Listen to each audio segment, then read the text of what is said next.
Making a decision about senior care is only the first step. The real challenge is managing care over time while balancing family dynamics, financial responsibilities, and changing needs. See, many families assume that once a care decision is made, the hard part is over. In reality, without a plan, stress, confusion, and disagreements can build over time.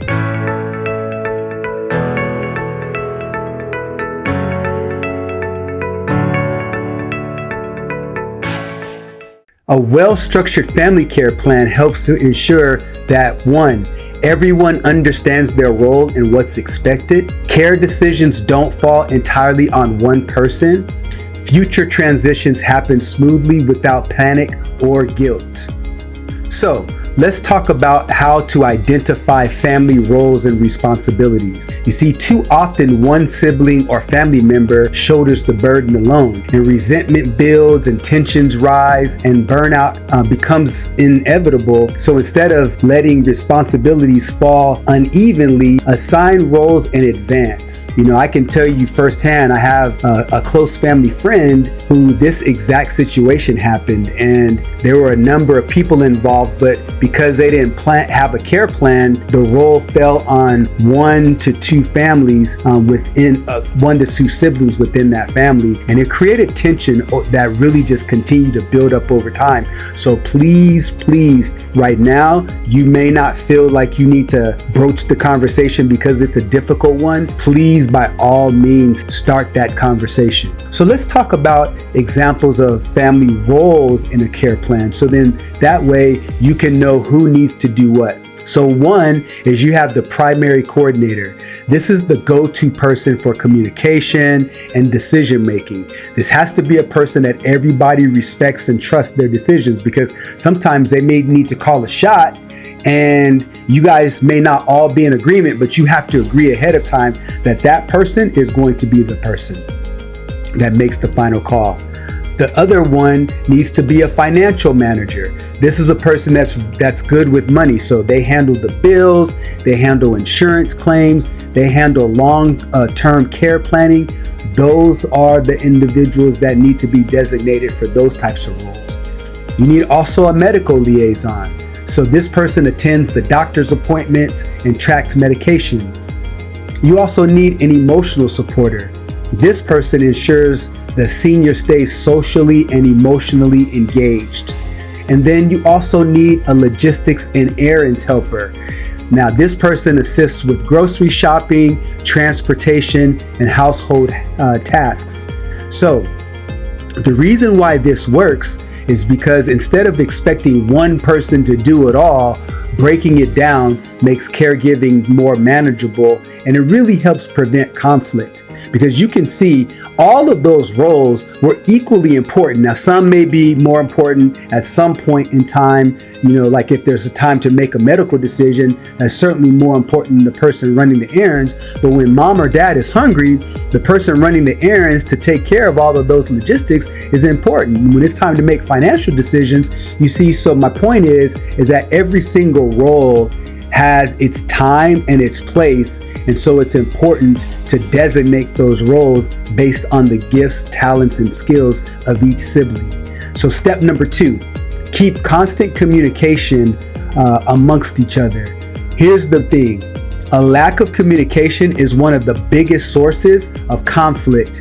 And the reason why is because misunderstandings about finances or schedules or medical needs can cause unnecessary stress. So the way to keep everyone on the same page is this: set up a shared calendar. You can use something like Google Calendar, a group chat, or a caregiving app to track appointments and visits and responsibilities. Make sure that you hold monthly or quarterly meetings. So whether it's in person or over Zoom, schedule check-ins to discuss changes, concerns, and upcoming plans. And please make sure you document everything. What do I mean by documenting everything? Keeping medical records, financial details, and legal documents in one accessible location. Insurance policies and all of the different financial matters. Have all of that in one location. Why this works? When everyone is informed, there are fewer last-minute surprises, there are fewer misunderstandings, and there's a whole lot less resentment. So, step 3. The one thing that's constant is change, so plan for it before they happen. See, senior care is really more than just a set it and forget it process. As health declines, what worked yesterday may not work tomorrow.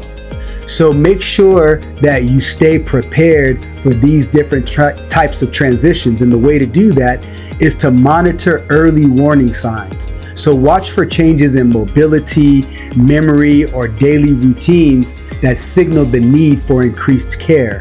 Have a contingency plan in place before it happens, because what happens is you don't know what to do if a primary caregiver becomes unavailable. What happens if finances change?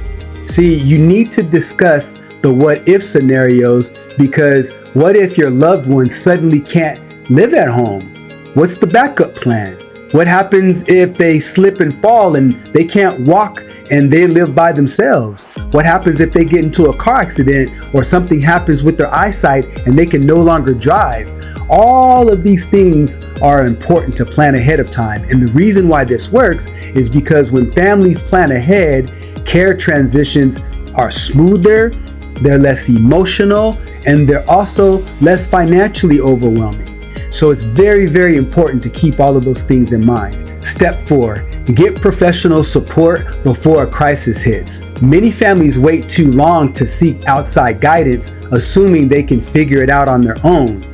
And the reality is that aging care is really complex, and professional insight saves time, money, and stress, which is why I'm glad you're here watching this video, because that tells me that you're thinking ahead. Even if you need care like yesterday, the fact that you're seeking out information and you're learning is also so important. So make sure you're sharing this video with your siblings as well. Experts who can help shape a family care plan. These are some of them. Geriatric care managers. What they do is they help coordinate medical care and in-home support. Elder law attorneys are very helpful as well, because they assist with estate planning, they assist with trusts, and also Medicaid eligibility if applicable. Financial planners, they ensure assets are protected and long-term care is financially sustainable. And in fact, I have some financial planners that I'm going to personally introduce you to, just to give you access to the information that's out there. Because oftentimes what I found is that people don't know what they don't know. So we want to be helpful in every single way. So the reason why this works is an outside perspective prevents family disputes, and it ensures decisions are made based on expert guidance and not emotion. So I'm really glad to see that you are taking those steps. So let's talk about a real life example, okay? And we're going to talk about when family care planning really changed everything. So the Carter family never discussed a care plan for their father, Harold, because he was doing just fine, right? When he fell and he broke his hip, chaos erupted.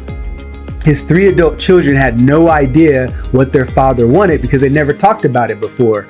One assumed he'd go to a nursing home, another insisted on home care, and the third lived out of state and couldn't contribute at all. So arguments delayed his rehab and complicated his recovery. And so after weeks of tension, they created a structured family care plan. So what happened is the eldest son became the primary coordinator, and the daughter handled the finances and the medical decisions. And then the youngest sibling provided emotional support and weekend visits. And then what they did is they hired home care services to assist with Harold's recovery. So with clear roles and a structured plan, family stress was reduced, care was more consistent, and Harold remained independent much longer. The best time to create a family care plan is before you actually need one. And so having a meeting to assign roles and responsibilities is crucial. Set up a shared calendar to keep track of care needs and appointments. Talk to professionals who can help with long-term planning, and make sure you revisit the plan regularly to ensure it stays up to date. And so if you need help with organizing a family care plan, contact us at Beacon on the Hill and we can provide you with a free consultation. With that being said, the next module is going to be a module that will literally put money in your pocket and save money from leaving your pocket. So I don't care what modules you've watched up to now, you absolutely want to make sure that you look at every single one of the financial modules that are coming up. So with that being said, I appreciate you for coming along with us thus far on this journey.